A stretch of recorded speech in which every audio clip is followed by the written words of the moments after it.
Alright, welcome back folks. Today we're going to go over a ammo can battery backup. Main use camping. I use it on my kayak. Has multiple applications. It's built out of a Plano ammo box. This was purchased on Amazon. It's 11 by 5 by 7. Just plastic.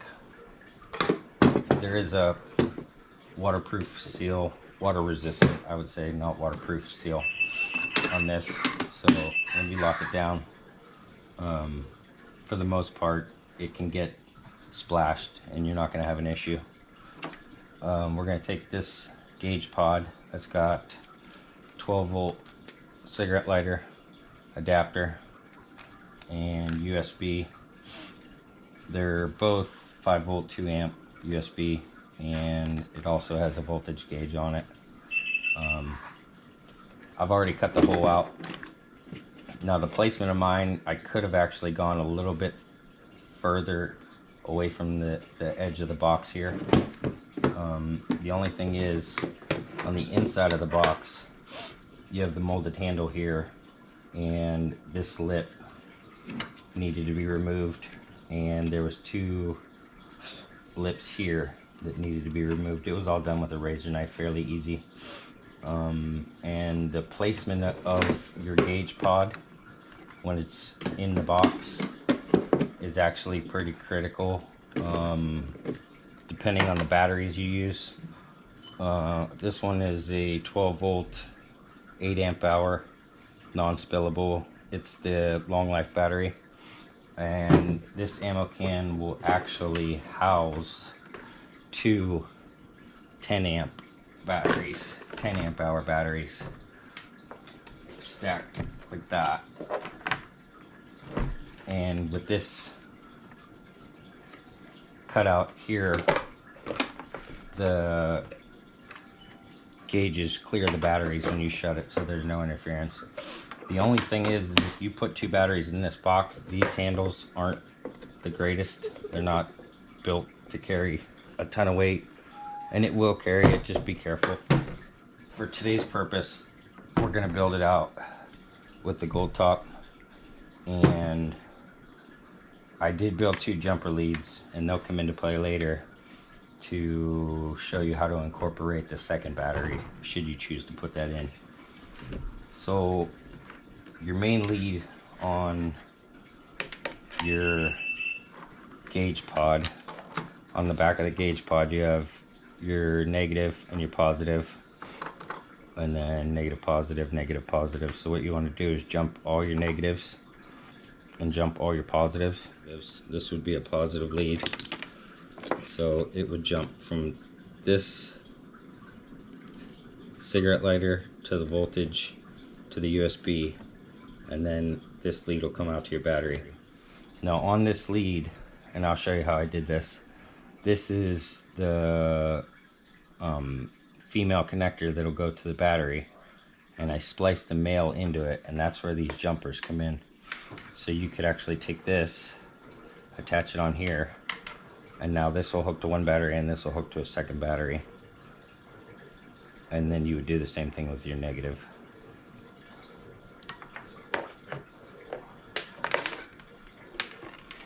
I've got the positive lead built, and I have the stuff laid out here for the negative, so we're going to go ahead and build that out.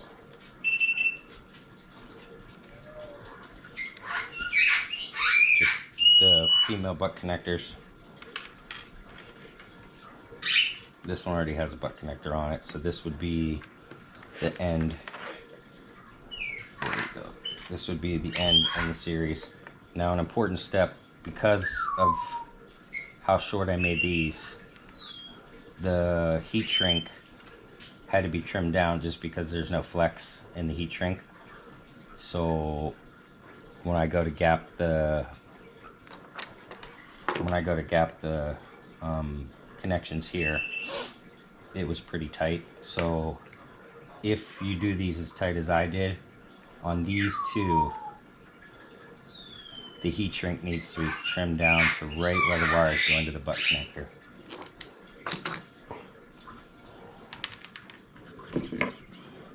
So we have our first one. Make sure slide your wires down through your heat shrink first.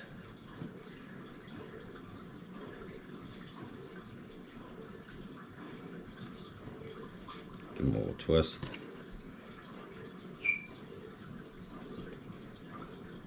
Stick them into there. You want to make sure that you can see the wires poking out. And we're going to clamp it down.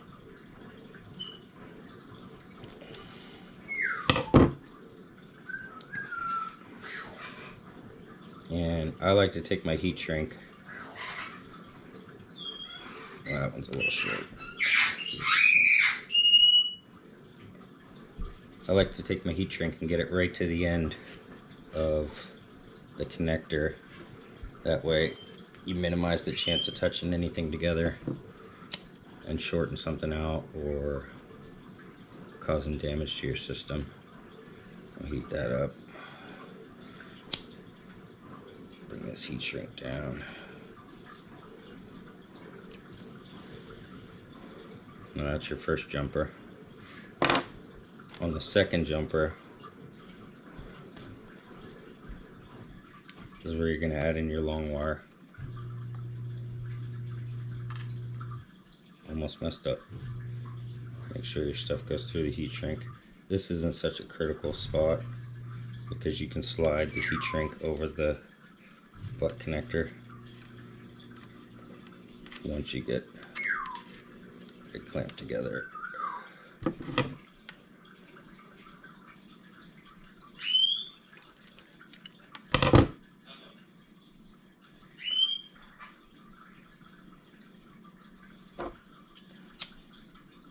I just use a regular lighter for this.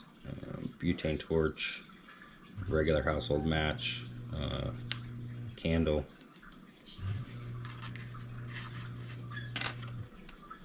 So that would be for our negative. Now, this section here, they do sell butt connectors that look like this, where it's already integrated into one, and I only have one of these in the house. I can't find another one anywhere. So what I'm going to do is show you how to build this. And what you want is a blue spade male-in butt connector.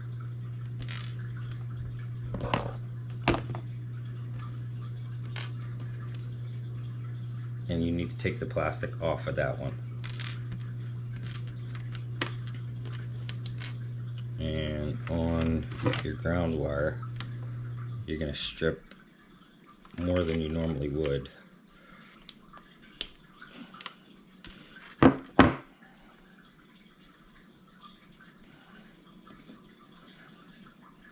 Put your heat shrink on. You're going to bring this one all the way up into it.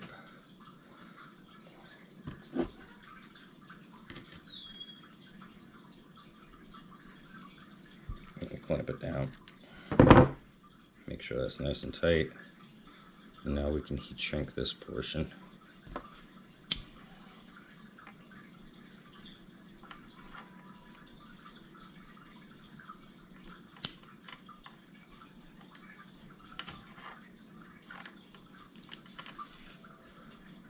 Now you take the remainder of your wire. This is going to be hot for a minute. Take the remainder of your wire and you get it to lift up like that. You take your female butt connector.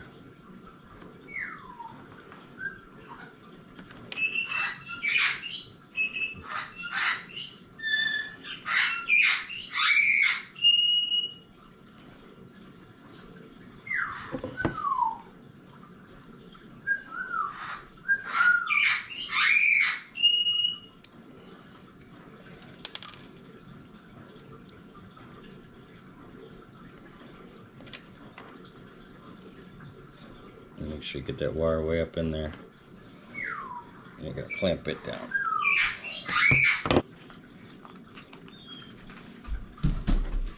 And then just kind of eyeball it up here and cut another piece of heat shrink.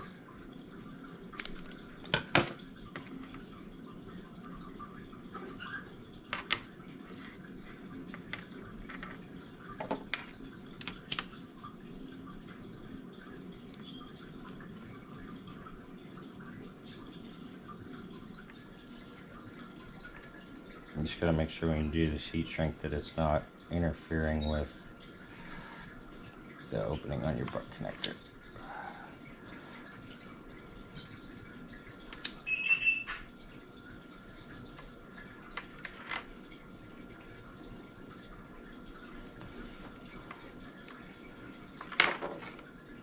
And now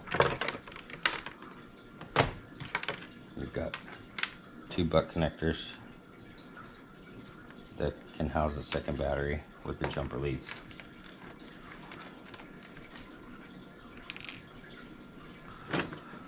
As far as the gauges go, when you get it, this is ordered on Amazon. It's going to come like this, and these screws are all going to be tight up against here. So you got to take the screws off, or the plastic nuts. And the one thing to make sure of is the orientation of your positive and negative, because if you spin one of these, they're not going to jump properly. It's not going to jump properly. So I got positive, positive, positive on here.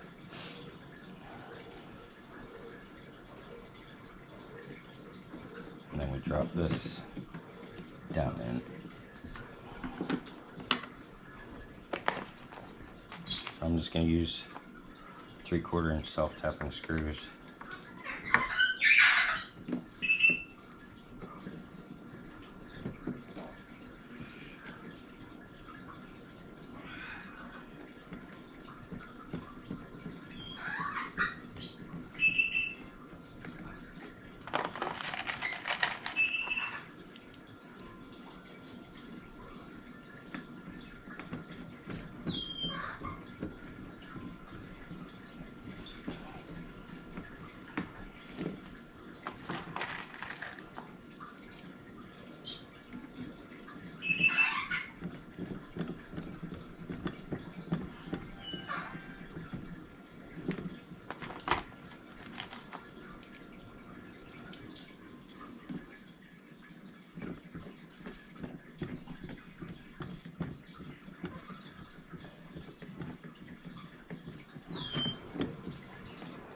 Now these are going in fairly easy, but I had these holes already made, so.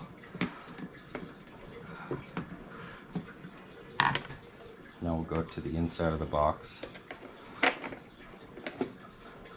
This is one of the harder parts of this build, is get these nuts to go securely down. These you want to try and get them as tight as you can. Just the cigarette lighter and the USB port have a rubber cover on them, and in turn there's a rubber O-ring on the bottom side, which helps with any kind of water splashing on the top. The voltmeter does not have anything on it to give you any kind of water protection. Now, I mean, if you drop it into the water, chances are you're just going to fry the battery. But just rain, splashing, things like that should be pretty fine. Now it's up to you. You could find a washer, a rubber washer, to put underneath of this volt gauge. But in my case, I'm not going to do that. I don't foresee me needing that. And then here, that actually has a rubber gasket underneath.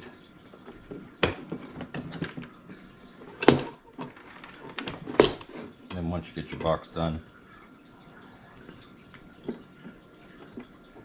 this will be what it looks like. The battery will sit inside.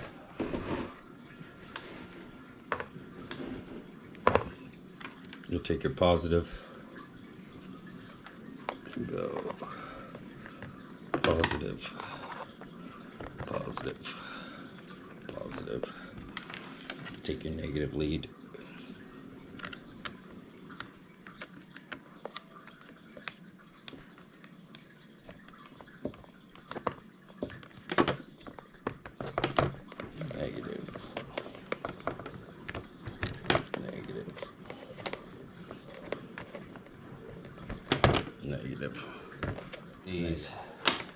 to your battery.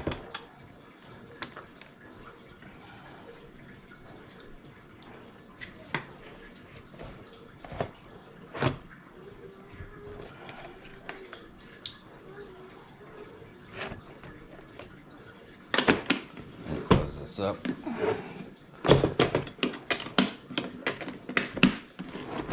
you go, 12.8 volts. For me, I use this one battery, so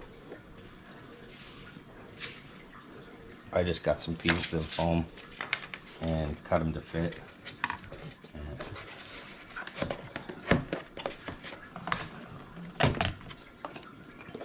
And now it'll actually sit in there pretty stable and not move around.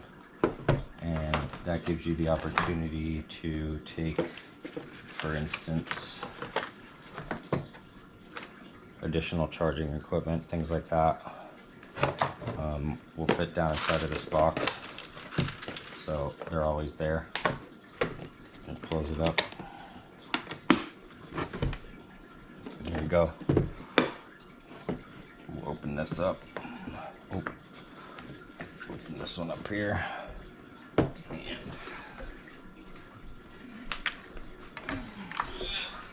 I'll show you. Got USB port here. Plug that in. Take the phone.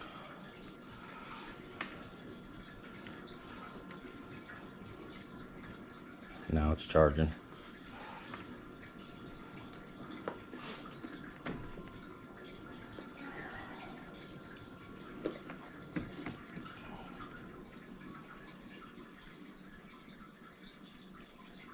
And depending on the amp hour of the battery that you pick, this will last you days for charging phones, camera equipment, things like that. If you're camping out on the kayak, in an emergency situation here in Virginia, we have hurricane quite a bit, power outages. We do have a backup generator for the house, but in the event that something would happen, plug this in here. You can charge phones at least. And the one thing that I would probably do different is mount a switch for the 12 volt gauge. Just a push button switch or an on off switch here. This gauge is nice, but it's an unneeded use of power to just sit here with an LED light on. It's not going to drain your battery that bad, but when it's not being used, I just open it up and I'll pull the positive off and got no more drain on the battery. And then